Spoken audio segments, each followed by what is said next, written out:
ان الحمد للہ والصلاۃ والسلام علی رسول اللہ اعوذ باللہ من الشیطان الرجیم بسم اللہ الرحمن الرحیم قال اللہ تعالیٰ فی سورہ لقمان ان اللہ عندہ علم الساعۃ وینزل الغیث ویعلم ما فی الارحام وما تدری نفس ماذا تکسب غدا وما تدری نفس بأی ارض تموت ان اللہ علیم خبیر۔ قیامت کی گھڑی کا علم اللہ ہی کے پاس ہے، بارش وہی برساتا ہے، وہی جانتا ہے کہ ماؤں کے پیٹ میں کیا پرورش پا رہا ہے۔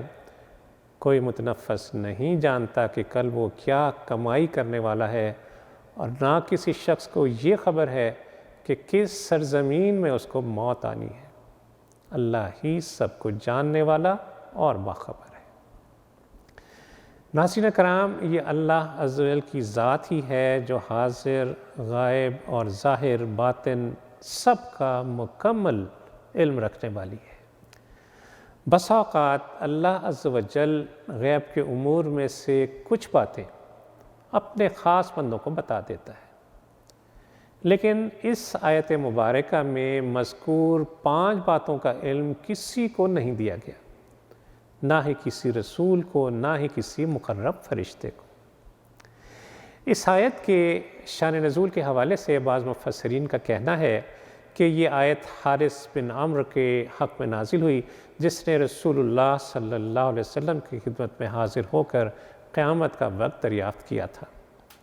اس نے یہ بھی پوچھا کہ میں نے ایک کھیتی بوئی ہے، خبر دیجئے بارش کب آئے گی، اور میری عورت امید سے ہے، مجھے بتائیے کہ اس کے پیٹ میں کیا ہے، لڑکا یا لڑکی؟ اور پھر کہنے لگا یہ تو مجھے معلوم ہے کل میں نے کیا کیا، لیکن مجھے یہ بتائیے کہ آئندہ کل کو کیا کروں گا۔ اور بولا میں یہ تو جانتا ہوں کہ میں کہاں پیدا ہوا، لیکن مجھے یہ بتائیے کہ میں کہاں مروں گا۔ اس کے جواب میں اللہ عز و جل نے یہ آیت مبارکہ نازل فرمائی، اور علم الغیب کے حوالے سے ایک بات کو بالکل ابتداً بڑی اچھی طرح سمجھ لیجئے کہ عالم الغیب فلا یظہر علی غیبہ احدا، کہ وہ عالم الغیب ہے، اپنے غیب پر کسی کو مطلع نہیں کرتا۔ غیب کا جاننے والا صرف اور صرف اللہ عز و جل ہے۔ عالم الغیب ہونا صرف اور صرف اللہ کے لیے ہے، تاہم وہ جس نبی کو برگزیدہ کرنا چاہے، عالم غیب کا کچھ حصہ خبر کی شکل میں بذریعہ وحی عطا فرما دیتا ہے، الا من ارتضی، کہ تاکہ وہ اس نبی کے لیے معجزہ ہو جائے، ایک کرامت بن جائے۔ مثلاً فرشتوں کا ابراہیم علیہ السلام کو اسحاق علیہ السلام کی پیدائش کی خوشخبری دینا، یا مریم علیہ السلام کو عیسیٰ علیہ السلام کے پیدا ہونے کی خبر دینا۔ سورہ لقمان کی اس آخری آیت مبارکہ میں علم الغیب کے حوالے سے 5 باتوں کا ذکر کیا گیا، جن کو مفاتیح الغیب کہا گیا ہے، سوائے اللہ کے انہیں کوئی نہیں جانتا۔ پہلی بات جو کہی گئی، ان اللہ عندہ علم الساعۃ، کہ قیامت کی گھڑی کا علم اللہ ہی کے پاس ہے۔ جب نبی صلی اللہ علیہ وسلم مشرکین کو ان کے انجام سے ڈراتے تھے تو وہ استہزاء کے طور پر، مذاق کے طور پر اٹھلا کر پوچھتے تھے کہ محمد وہ گھڑی لے کیوں نہیں آتے، کب آئے گی وہ ہماری سزا جس سے تم ہمیں ڈراتے ہو؟ تو فرمایا وہ تو اچانک آن گھیرے گی، لا تأتیکم الا بغتہ، اور پھر وہ گھڑی اس دنیا کی آخری گھڑی ہوگی، لَإِنَّهَا آخِرُ السَّاعَةِ الدُّنْيَا۔ سورہ لقمان کی اس آیت میں جو دوسری بات کہی گئی وہ یہ کہ وَيُنَزِّلُ الْغَيْثَ، کہ بارش وہی برساتا ہے۔ بارش برسانے کا معاملہ اللہ عز و جل کے قبضہ قدرت و اختیار میں ہے، اسی کے حکم سے ہے، اسی کے تصرف سے ہے، اسی کے ارادے سے وہ برستی ہے، اور وہی جانتا ہے کہ کب، کہاں اور کتنی برسے۔ لوگ تو محض تخمینے لگا سکتے ہیں، اندازے لگا سکتے ہیں، مگر قطعی اور حتمی علم اللہ کے علاوہ کسی کے پاس بھی نہیں، سوائے اس وحدہ لا شریک کے۔ کتنی ہی مرتبہ موسم ہم دیکھتے ہیں کہ موسمیات کا محکمہ کچھ پیشن گوئی کرتا ہے اور نتیجہ اس کے برعکس ہوتا ہے۔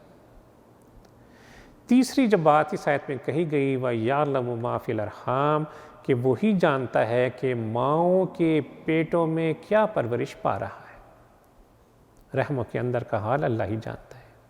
دنیا میں آنے والا لڑکا ہے یا لڑکی کامل ہے یا ناقص ہے، نیک ہے یا بد ہے، شقی ہے یا سعید ہے، زندہ رہے گا، مر جائے گا، وغیرہ وغیرہ، یہ سب صرف اللہ عز و جل ہی جانتا ہے۔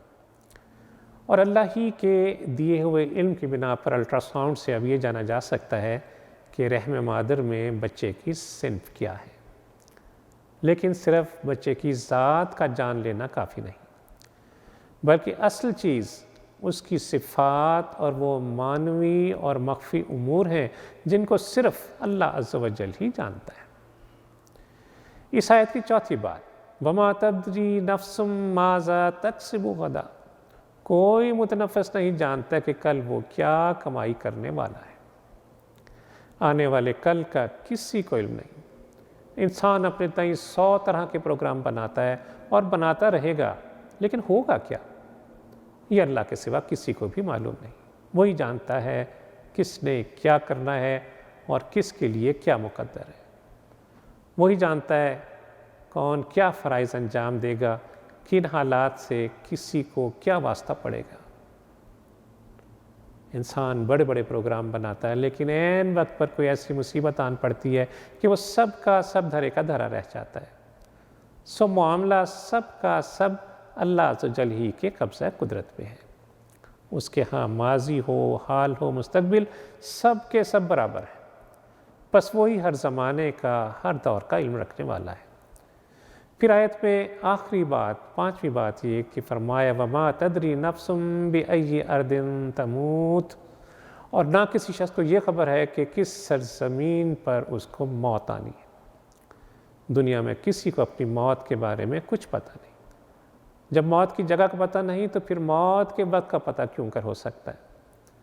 اپنی زندگی اور موت کا مسئلہ انسان کے لیے سب سے اہم ہے، لیکن کوئی نہیں جانتا کہ وہ کس سرزمین میں مرے گا اور کہاں اس کو دفن کیا جائے گا۔ اور ان سب باتوں کا نتیجہ آیت کے اختتام پر بیان فرما دیا ان اللہ علیم خبیر، کہ بے شک اللہ ہی سب کچھ جاننے والا اور باخبر۔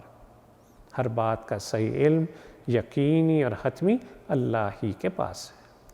اللہ عز و جل ہمیں اپنی ذات پر صحیح، کامل اور غیر متزلزل ایمان عطا فرمائے، یقین عطا فرمائے، ہمیں حالت اسلام پہ زندہ رکھے اور حالت ایمان پر اس دنیا سے لے جائے۔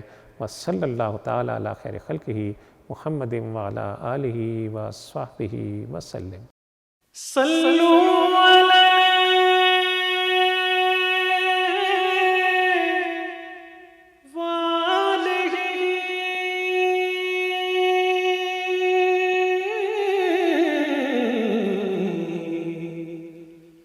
صلوا علیہ